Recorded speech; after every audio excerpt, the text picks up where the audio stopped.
এটা হচ্ছে ধনিয়াখালী স্টেশন। এখান থেকে কেউ হাওড়া অথবা কেউ বর্ধমানের দিকে যাবে, ভিড়টা শুধু দেখুন কত মানুষের, তাও সবাইকে একসাথে স্টেশনে আসতে দিইনি।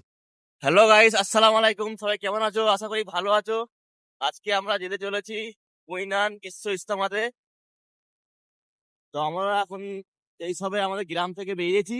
এখন যাবো মশাগ্রাম রেল স্টেশনে। মশাগ্রাম স্টেশন থেকে আমরা ধনেখালি যাব, ধনেখালি হল্ট। ওখান থেকে এবার দেখা যাক কি ব্যবস্থা করা আছে। সবাই তো বলছে বাস বা ট্রাক্টর ফ্রিতে করা আছে, দেখা যাক ওখান থেকে কি ব্যবস্থা করা আছে। তো আপনারা ভিডিওটা দেখতে থাকুন লাস্ট পর্যন্ত। এটা আমাদের এখানে গ্রামের মাঠ, সব আলু চাষ করা হয়েছে। মশাগ্রাম স্টেশনে এসে টিকিট কেটে নিলাম, আমরা 6 জন ছিলাম। এখন আমরা মশাগ্রাম স্টেশনে আছি। এখানে ট্রেন আসবে, ট্রেন আসার পর চলে যাব। ভিড় নাই, ট্রেন চলে এসছে, ট্রেনে চেপে পড়বো এবার। 4-5টা স্টেশনের পরই আমাদের স্টেশন চলে আসবে, মশাগ্রাম থেকে ধনিয়াখালী হল। তাই বেশি ভেতরের দিকে যাইনি, গেটের সামনেই ছিলাম। এখান থেকে একটা ভিডিও বানিয়ে নিলাম ট্রেনটার। ওই মেহমান আমরা তো মেহমান উঠেছি আগে সিআরপিএফ দিদি কেমন? এখানে অবস্থা দেখো, অবস্থা ভালো কথাই ধনিয়াখালী স্টেশনটা কি অবস্থা।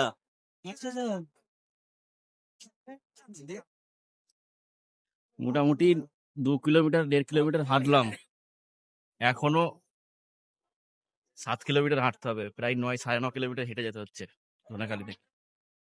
তো স্টেশন থেকে নামার পর দেখছি যে এতটাই ভিড় হয়ে গিয়েছিল যে গাড়িগুলো যাওয়ার জায়গা ছিল না, তাই সব গাড়িগুলোকে নো এন্ট্রি করে দিল। সবাইকে ধনিয়াখালী স্টেশন থেকে পুরো ইস্তেমা অব্দি হেঁটে হেঁটে যাওয়ার ব্যবস্থা ছিল, তাছাড়া কোনো উপায় ছিল না কারোর। যত গাড়ি ছিল সব গাড়িও নো এন্ট্রি। এটা হচ্ছে মহেশাপুর ওভার ব্রিজ। এই ব্রিজের পরে ব্রিজটা পার করি দেখা যাবে যে কোন দিকে আমাদেরকে যেতে হবে। এখান থেকে এখনো অনেকটাই মনে হচ্ছে বাকি আছে। এই সবে আমরা মহেশাপুরে এসেছি। এই আমাদের গ্রামের ছেলেগুলো মহেশাপুরে, এই সবে মহেশাপুরে ব্রিজের নিচে। ব্রিজটা পেরিয়ে এসে দেখছি যে হাই রোড থেকে দেখুন লাইন লাইন দিয়ে, লম্বা লাইন দিয়ে লোক আসছে। মানে হাই রোডে সব গাড়ি রেখে আসছে। আমরা ভুল করলাম যে ট্রেনে এসে, সব থেকে ভালো ছিল যদি হাই রোড দিয়ে বাইক নিয়ে আসতাম, সব থেকে ওটাই বেটার ছিল। মহেশাপুর ওভারব্রিজ পেরিয়ে হাই রোড দিয়ে ডান দিকে 500 মিটার আসার পরে এবার মাঠের রাস্তা শুরু হলো। এখান থেকে মাঠে হেঁটে হেঁটে এখান থেকে সব ধানের পর মাঠ পুরো খালি আছে, মাঠে আর কি চাষ করা হয়নি, পুরো মাঠ খালি। সব হেঁটে হেঁটে যাচ্ছে, সব রাস্তার মতন করা আছে। মাঝে মাঝে একটা করে কোনো জায়গা করা আছে যেখানে উজু করার জন্য জায়গা করেছে। একটা পুকুরও ছিল সামনে যেখানে সব মানুষরা উজু করছে। 2 থেকে 3 কিলোমিটার প্রায় হাঁটতে হবে রোড থেকে নেমে, তারপরে যেখানে ইস্তেমাটা হচ্ছে সেই ময়দানে গিয়ে পৌঁছাতে পারবো। তার মাঝখানে উজু করারও জায়গা আছে, আর লাইটিংও করা আছে। সব যারা রাত্রিরে আসবে তাদের জন্য সুবিধা, লাইটিংটা করা আছে। একটা করে দেখুন পোলের মতন করা আছে, কারেন্টের ব্যবস্থা তো ভালো করে করে রেখেছে দেখছি। আর আশেপাশে দেখছি খুব ভালো হোটেল করা আছে, মানে খাবার হোটেল আশেপাশে অনেকই আছে। তবুও হোটেলগুলোতে অনেক ভিড় ছিল, আমরা একটা হোটেলও ধরতে পারিনি, এত লোকের মাঝখানে ওই হোটেলের জায়গা হচ্ছে না। এখন ইস্তেমায় ঢুকে গেছি এবার।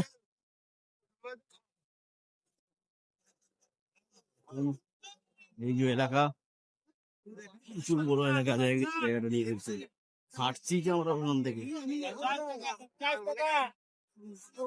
गोभी 50 টাকা 50 रुपए 50 रुपए শুধু হোটেলেই গাদা করেছে।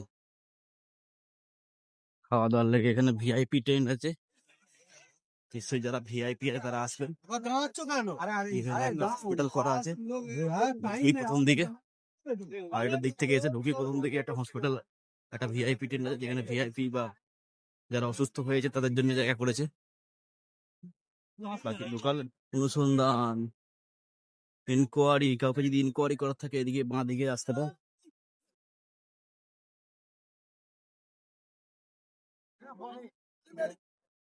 সব নামাজ পড়ার লেগে আস্তে আস্তে জায়গা নিয়ে নিচ্ছে, বসে পড়বে এবার। আমাদের টিমের এখন আমরা 3 জন এখানে আছি, এখনো বাকি 4 জন কোথায় আছে দেখতে হবে আগে। টিম আমাদের দুটো ভাগ হয়ে গেছে। খুব ভিড়ের কারণে মেন যেখানে গিয়েছিলাম ওখানে ক্যামেরা ফ্যামেরা কিছু করা হয়নি। কিছুক্ষণ বসে বাড়ি চলে যাচ্ছিলাম।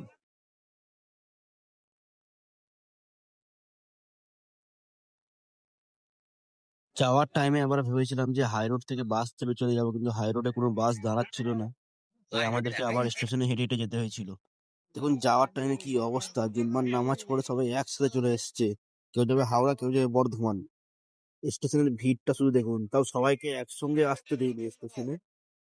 আস্তে আস্তে কিছু কিছু লোক রাস্তায় গার্ড দিয়ে অল্প অল্প লোককে ছাড়ছে, তাও স্টেশনটা ভর্তি হয়ে যাচ্ছে। স্টেশনটা কি অবস্থা দেখুন, একটা ট্রেনে এত লোক ধরবে কি করে। ওখান থেকে আসতে রাত হয়ে গেছিল, তাই তারপরে আর কোনো ভিডিও সেট করা হয়নি। আর ট্রেনে খুবই ভিড় ছিল, দাঁড়ানোর জায়গা হচ্ছিল না, তাই কোনো ভিডিও শুট করতে পারিনি। বাকি আমি সোশ্যাল মিডিয়ায় দেখছি যে অনেক লোক অনেক রকম কমেন্ট করছে, বা ওখানেই যখন গেলাম অনেক লোক বলছে ফিরে চলে যাচ্ছি, বা এখানে থাকা যাবে না, খুবই অবস্থা খারাপ। আমার কাছে কথা হচ্ছে যে ইস্তামাটা ওই এলাকায় হচ্ছে বলে কি শুধু ওই এলাকারই কি লোকেদের দায়িত্ব যে ভালো করে করার বা ভালো করে দায়িত্ব নিয়ে করার? বাকি লোকেরও তো দায়িত্ব ছিল না, এই যে ঠিক করে ব্যবস্থা করার। অত লোককে একভাবে কন্ট্রোল করা সম্ভব নয়, যে একভাবে অত লোককে কন্ট্রোল করা যাবে বা এত গাড়ি দেওয়া যাবে। যেখানেই বেশি লোক জমাবে সেখানেই সমস্যা হতেই থাকতে পারে। তো যারা যারা ফিরে চলে যাচ্ছে সমস্যার জন্যে, তাদেরকে বলবো যে একটু ভালো জায়গায় গেছো, একটু কষ্ট তো করতেই হবে। তো ভিডিওটা এখানেই শেষ করে দিচ্ছি। ভিডিওটা ভালো লাগলে শেয়ার করবেন আরো মানুষের সাথে।